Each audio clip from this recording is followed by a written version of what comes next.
Oke, assalamualaikum warahmatullahi wabarakatuh. Pada kesempatan kali ini saya akan memberikan tutorial atau sharing berbagi pengalaman seputar YouTube. Tentunya ini lebih khusus pada YouTuber pemula maupun YouTuber yang baru-baru sudah dimonetisasi atau gabung pada program partner YouTube. Nah, pada poin pembahasan kali ini yaitu apa saja sih penyebab channel YouTube ditolak atau penyebab channel YouTube ketika mengajukan monetisasi program partner YouTube ditolak. Dan kedua, apa saja sih penyebab channel YouTube dismonetisasi atau monetisasinya dicabut. Nah, tentunya ini adalah konten yang akan menjelaskan masalah-masalah tersebut, apa saja yang akan dilakukan, dan penjelasan yang manakah yang dinamakan konten yang digunakan ulang, karena seringkali itu yang menyebabkan channel YouTube ditolak untuk monetisasi dan dicabut monetisasinya. Nah, di sini langkah pertama, teman-teman buka channel YouTube teman-teman. Nah, pada kali ini saya sudah memakai laptop sehingga tampilan channel YouTube saya sudah seperti desktop, tidak seperti di HP. Karena jika teman-teman menggunakan HP, caranya yaitu teman-teman membuka channel YouTube menggunakan aplikasi Google Chrome. Setelah itu teman-teman klik di pojok kanan atas titik 3 dan scroll ke bawah ada situs desktop, tinggal dicentang. Nah, di sana akan tampil seperti desktop atau komputer sehingga teman-teman akan mudah untuk menerapkan setting channel teman-teman. Mungkin ada yang terkena pelanggaran tidak memenuhi peraturan kebijakan monetisasi YouTube. Jika teman-teman masih bingung untuk cara menerapkan pada HP supaya tampilannya seperti versi desktop, teman-teman bisa menonton video atau konten saya yang sebelumnya. Teman-teman cek saja konten-konten tutorial atau sharing-sharing saya tentang YouTube pada video sebelumnya yang sudah saya upload. Nah, kita lanjut ke tutorialnya. Nah, setelah teman-teman masuk ke channel YouTube versi desktop, teman-teman klik di sini profil channel YouTube teman-teman. Nah, setelah itu teman-teman klik YouTube Studio.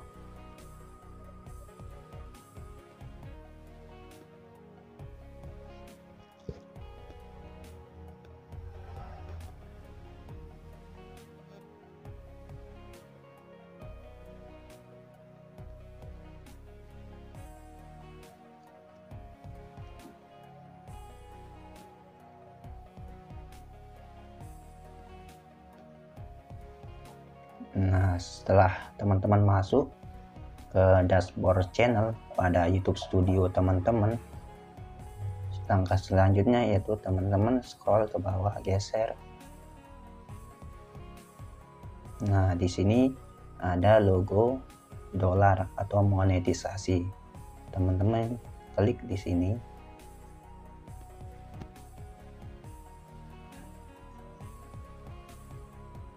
Nah, di sini monetisasi channel. Nah, channel Anda tidak disetujui untuk monetisasi.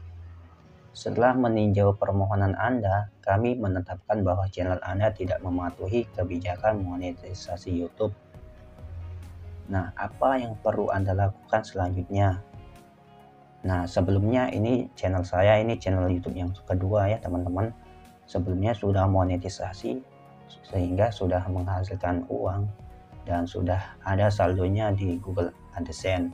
Namun karena adanya pelanggaran, pada poin pelanggarannya yaitu konten yang digunakan ulang. Nah, ini penyebab channel YouTube dismonetisasi. Dan juga jika teman-teman sedang membangun channel YouTube belum monetisasi, jika teman-teman menggunakan konten yang digunakan ulang, tentunya ditolak, tidak akan diterima menjadi partner YouTube atau gabung di program partner YouTube. Juga jika teman-teman sudah monetisasi, jangan sembarangan upload video. Tentunya teman-teman harus jaga konten teman-teman dari konten yang digunakan ulang. Nah, apa saja kayak yang dimaksud konten yang digunakan ulang? Nah, di sini ada penjelasannya. Teman-teman klik di sini. Nah, channel menggunakan konten orang lain tanpa membuat perubahan yang menambah nilai yang signifikan. Pelajari lebih lanjut. Nah, di bawah yang boleh di sini keterangan atau ada golongannya lah, mana sajakah konten yang dibolehkan yang sudah mematuhi kebijakan monetisasi YouTube atau partner YouTube. Nah, di sini yang tidak boleh. Nah, contoh hal boleh dimonetisasi yang pertama, revisi yang ditambahi bumbu humor dan analisis pada konten yang bukan karya asli Anda. Nah, memang boleh menggunakan konten yang bukan karya asli kita. Namun di situ pada konten itu diedit dulu, direvisi, kita tambahi bumbu humor seperti kita bereaksi dari konten tersebut. Video tersebut ditambahkan humor atau narasi atau komentar kita pada video karya orang lain tersebut. Nah, itu yang dibolehkan. Nah, yang kedua, klip dari konten orang lain sebagai bagian dari ulasan kritis. Nah, klip dari konten orang lain sebagai bagian dari ulasan kritis yaitu ketika teman-teman membuat konten bisa menggunakan konten orang lain berupa klip atau cuplikan dari video, namun kita ulas secara kritis, kita komentari juga video-video konten tersebut atau karya orang lain tersebut. Nah, itu dibolehkan. Intinya ada komentar, ada penambahan seperti di sini kan menambah nilai yang signifikan. Nah, dan poin ketiga, adegan suatu film yang dialog atau voice covernya telah Anda ubah. Nah, di sini juga yang boleh dalam konteks konten yang boleh menggunakan karya orang lain yaitu suatu adegan film yang dialog atau voice covernya telah Anda ubah. Nah, di sini contohnya yaitu yang dibolehkan ada seperti film trailer film atau apa namanya, seperti trailer film akan ada ditambahkan komentator dari pembuat konten tersebut. Misalkan ada suatu film yang akan tayang, nah akan diambil klip atau video atau trailer film tersebut, dan di sana akan dijelaskan lah alur cerita film tersebut, di cover voice-nya atau suaranya dengan suara kita, atau ditambah narasi seperti trailer film atau alur cerita film. Nah, itu contohnya. Nah, poin yang keempat, pemutaran ulang turnamen olahraga yang berisi penjelasan Anda seputar tindakan kompetitor demi meraih kemenangan atau yang mengakibatkan kekalahan. Nah, di sini yang dibolehkan itu pemutaran ulang turnamen olahraga. Nah, banyak sekali yang teman-teman lihat channel YouTube yang membuat konten seputar olahraga seperti bola. Namun di sana ada komentator yang ditambahi komentator penyebab kemenangan maupun kekalahan atau yang mengakibat kekalahan. Nah, teman-teman sudah tidak asing lagi lah bisa melihat konten para YouTuber yang membuat suatu channel YouTube seputar olahraga seperti sepak bola, namun ditambahi dengan narasi atau komentator. Nah, itu juga dibolehkan karena ini tidak melanggar dari peraturan monetisasi YouTube. Nah, di sini video reaksi berisi komentar Anda terhadap video aslinya. Nah, di sini juga yang dibolehkan video reaksi berisi komentar, maksudnya itu teman-teman akan mereaksi suatu video asli, misalkan video kocak, memang bukan karya teman-teman, atau video yang berupa karya orang lain seperti misalkan band atau musik atau film itu dibolehkan, namun kita tambahi reaksi atau komentar terhadap video aslinya. Tentunya ini memang bukan video, bukan karya asli kita ambil video atau konten orang lain itu sebagai modal kita untuk membuat konten, namun kita tambahi komentar komentar dan reaksi terhadap film tersebut. Nah, selanjutnya yaitu rekaman karya kreator lain yang sudah Anda edit dengan menambahkan jalan cerita atau komentator. Nah, ini juga rekaman karya kreator lain yang sudah Anda edit. Nah, kita sudah mengambil rekaman karya orang lain, kreator lain, dan kita edit dengan menambahkan jalan cerita atau komentar. Nah, pada poinnya di sini semua ini poinnya itu kita tambahkan suatu komentar. Nah, itu poinnya yang dibolehkan. Jangan cuma diambil konten orang langsung diupload begitu saja, itu yang tidak dibolehkan. Tidak ada penambahan nilai yang signifikan, yang berbeda dari aslinya. Nah, ini contoh yang tidak boleh. Contoh hal yang tidak boleh dimonetisasi yaitu satu video singkat yang Anda kompilasi dari situs media sosial lain. Nah, ini juga banyak yang saya lihat teman-teman yang mengambil video dari media sosial lain dan dikompilasi atau digabung-gabungkan. Misal ada video yang didapatkan di TikTok atau di Instagram, satu video durasinya 1 menit lah, 2 menit dan sebagainya, dan di-download, di koleksi lah beragam video dari misalkan kumpulan video kocak dan digabung menjadi satu video sehingga nanti panjang bisa sampai 30 menit misalkan dari seluruh video yang digabungkan, video kocak yang digabungkan. Nah, itu juga tidak dibolehkan. Dan poin yang kedua yang tidak boleh untuk dimonetisasi yaitu koleksi lagu dari beragam artis meskipun Anda telah mendapatkan izin dari mereka. Nah, contohnya itu koleksi lagu, kita download suatu musik dan kita edit dan digabungkan menjadi satu sehingga terangkum dari berbagai jenis atau band musik dari artis tersebut seperti full album musik dari ini. Nah, itu juga contoh yang tidak dibolehkan, tidak bisa dimonetisasi. Dan yang ketiga, klip yang menampilkan berbagai momen dari acara favorit Anda yang diedit menjadi satu dan sedikit atau tanpa narasi konten yang diupload berkali-kali oleh kreator lain. Nah, klip atau cuplikan dari momen dari acara favorit Anda atau video atau film atau suatu acara lah tanpa ditambahkan narasi konten atau komentar dari konten kreator tersebut sehingga diupload berkali-kali oleh kreator lain, itu yang juga tidak dibolehkan. Pada kedua-dua ini yang boleh dan tidak boleh, ini poin dari dasar akar dari penjelasan yang di manakah konten yang digunakan ulang supaya kita bisa membedakan mana yang konten yang digunakan ulang dan mana konten yang tidak digunakan ulang atau yang lolos dari konten yang dinamakan yang digunakan ulang. Nah, kita lanjut. Konten yang diupload berkali-kali oleh kreator lain. Nah, itu juga konten yang digunakan ulang ya, teman-teman. Misalkan kita sudah ambil suatu video dari channel YouTube yang lain, walaupun kita sama-sama pada acara tersebut, walaupun kita sama-sama untuk merecord video tersebut atau kerjasama, namun kita tidak boleh, walaupun ada hak kita untuk mengupload video konten tersebut, namun dalam sistem atau aturan YouTube tidak dibolehkan konten yang berganda atau sudah diupload berkali-kali. Itu dinamakan konten yang digunakan ulang.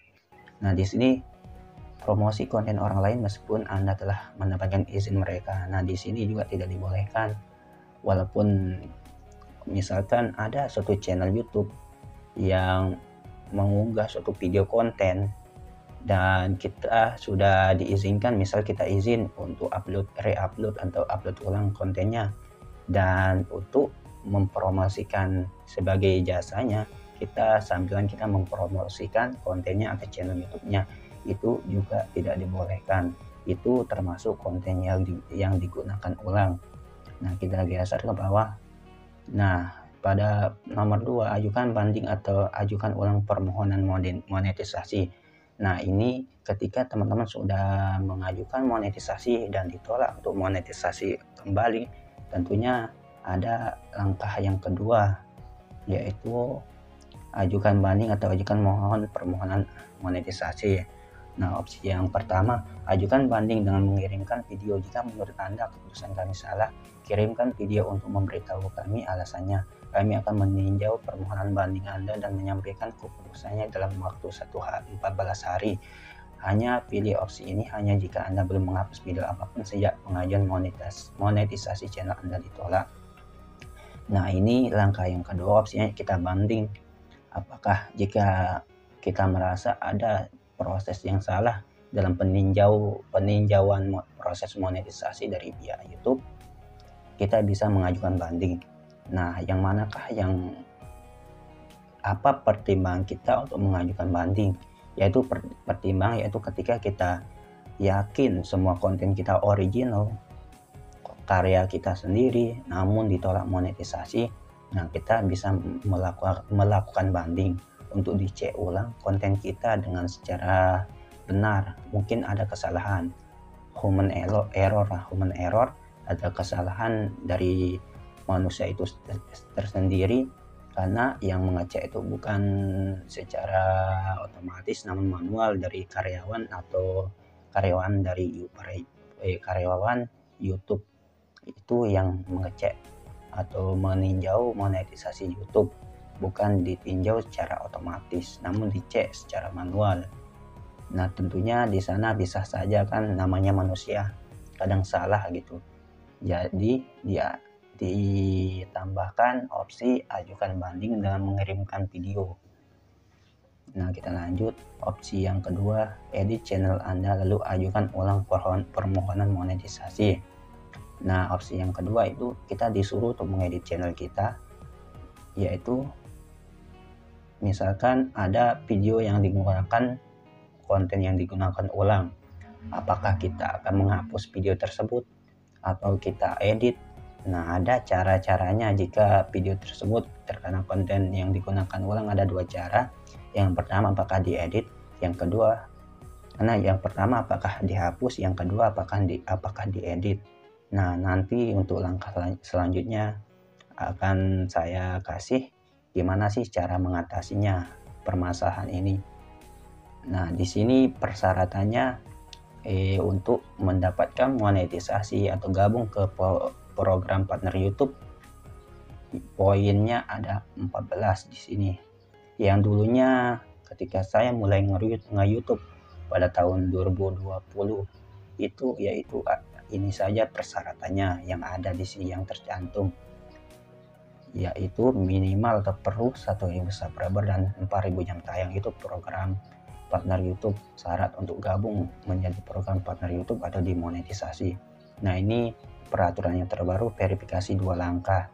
Ini guna untuk keamanan channel YouTube teman-teman supaya tidak mudah untuk dibobol oleh orang lain, dan 0 teguran pedoman komunitas yang aktif. Nah, ini juga persyaratannya ada 4 poin ya teman-teman. Nah, jika keempat poin ini sudah teman-teman lampaui atau sudah tercapai, tinggal teman-teman daftar kembali ke proses peninjauan monetisasi. Nah, namun tidak lepas dari channel YouTube teman-teman, dari konten teman-teman, apakah ori, bisa saja nanti ditolak untuk monetisasi. Nah, langkah untuk mengatasi konten yang digunakan ulang, kita lanjut ke tutorialnya. Nah, teman-teman di sini konten, teman-teman klik di sini konten. Nah, ini contoh konten yang digunakan ulang ya teman-teman. Ini contohnya, ini saya ambil misalkan dari Instagram dan saya upload. Nah, jika seperti ini cuma 30 detik saja, nggak apa-apa, dihapus saja teman-teman, caranya dihapus.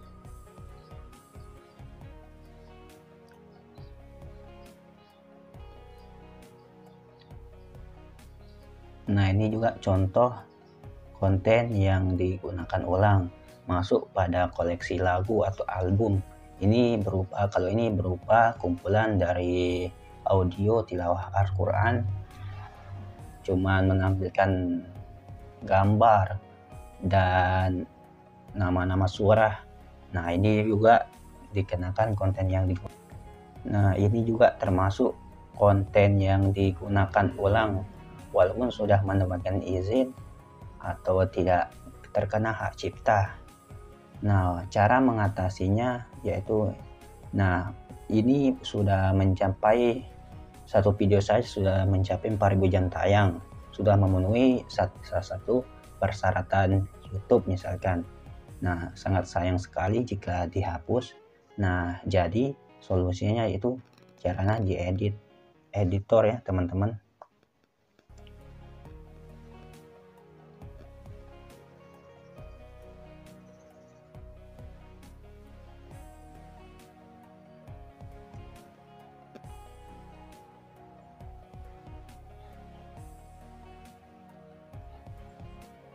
Nah, pilih pemburaman atau di blur. Nah, blur custom, tinggal di scroll. Ini langkah supaya jam tayang teman-teman tidak hilang. Salah satu triks untuk mengatasi konten yang digunakan ulang daripada dihapus jam tayang hilang, karena sesuai pengalaman saya dulu, saya menerapkan seperti ini sehingga monetisasi channel saya diterima. Dulu 3 kali saya mengajukan ulang dan ditolak, dan alhamdulillah di pengajuan selanjutnya saya diterima kembali monetisasi. Saya diterima monetisasi YouTube atau gabung ke program partner YouTube. Nah, setelah itu teman-teman bisa simpan perubahan. Versi asli video disimpan saat Anda mengklik atas simpan agar Anda dapat mengurungkan pengeditan. Diperlukan waktu beberapa jam sampai perubahan diterapkan. Selama periode waktu tersebut, penonton akan melihat versi video saat ini. Anda tidak dapat membuat perubahan lainnya pada video tersebut. Selagi menunggu, Anda dapat keluar dari situs ini. Nah, teman-teman membutuhkan waktu beberapa jam untuk menerapkan pemblokiran pada konten YouTube teman-teman, sehingga teman-teman setelah diklik simpan, teman-teman bisa keluar dari web ini, dari YouTube ini, karena akan diproses dan nanti kita periksa beberapa jam selanjutnya. Nah, kita kembali, dan ini juga ada salah satu contoh konten yang sudah saya blur, sudah berhasil. Nah, ini juga contohnya ya teman-teman, sudah di blur, sudah berhasil.